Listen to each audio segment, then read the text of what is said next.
This is my final sports analysis project.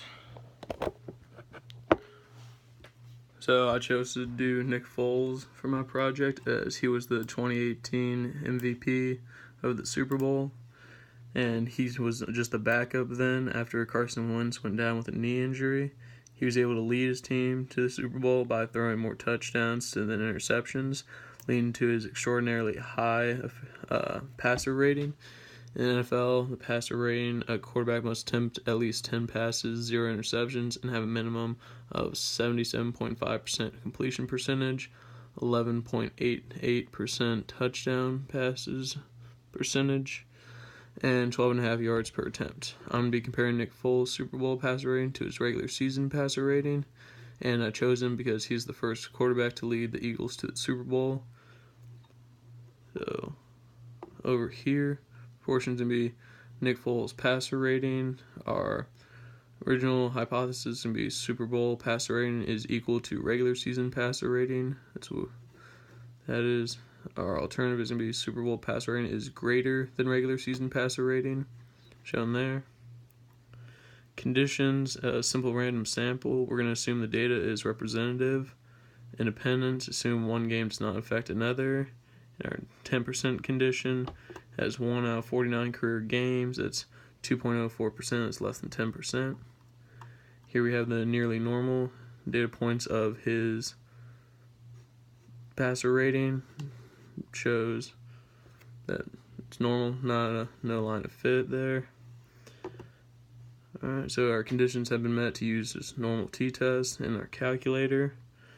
Then we get a t-value of negative 1.65, a p-value of 0.0797, mean of 78.12, standard deviation of 41.34, and the n equals 6 because that was the amount of games he played in the regular season since he was a backup. Alright, now our p-value of 0.797 is greater than alpha of 0.05, and since the p-value is greater than alpha, we're going to fail to reject HO.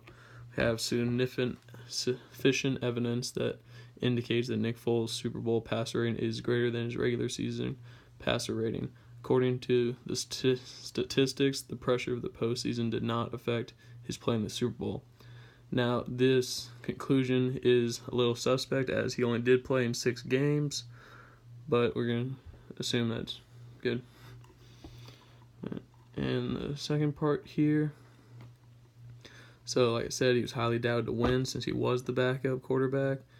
And this has been done before, notably by Kurt Warner, and I'm going to be comparing their passer ratings from his Super Bowl victory as a backup and Nick Foles' Super Bowl victory as a backup, but first we're going to compare their regular season passer ratings against each other. So here we have the curve we saw earlier, that shows his passer ratings in the regular season, and this is Kurt Warner's passer ratings in the regular season from 1999. So portion 1, that's going to be Nick Foles' regular season passer rating. Portion 2 is going to be Kurt Warner's regular season passer rating. Original hypothesis is going to be Nick Foles' regular season passer rating is equal to Kurt Warner's regular season passing rating.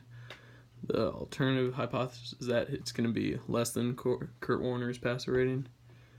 In our conditions, we're going to have random. We're going to assume that the data is representative, comparing all games played in one season. To be independent, assume again one game does not affect another. Nearly normal, as shown by the graphs above. There's not really a uniform there, it's just kind of random here and there. Alright, so conditions have been met to use a 2-sample t-test. So we're going to do that in our calculator. We're going to get a t-value of negative 1.701, p-value of 0.068, degrees of freedom was 6.587. Our P1 mean is going to be 78.12. That's Nick Foles' passer rating. Our P2 value, or P2 mean, is going to be 108.95. That was Kurt Warner's passer rating. Standard deviation, P1 is going to be 41.34. For P2 is going to be 26.34. And in one that's, again, games played, that was 6 for Nick Foles. Kurt Warner did all 16 as he was the backup but then came in during the first game. And with a p-value of 0.068, greater than alpha 0.05. We're going to fail to reject the HO. We have sufficient evidence that indicates that Nick Foles' regular season passer rating is less than Kurt Warner's regular season passer rating. This would indicate that Kurt Warner was the better player. However, my conclusion does not hold up when comparing their first Super Bowl victories.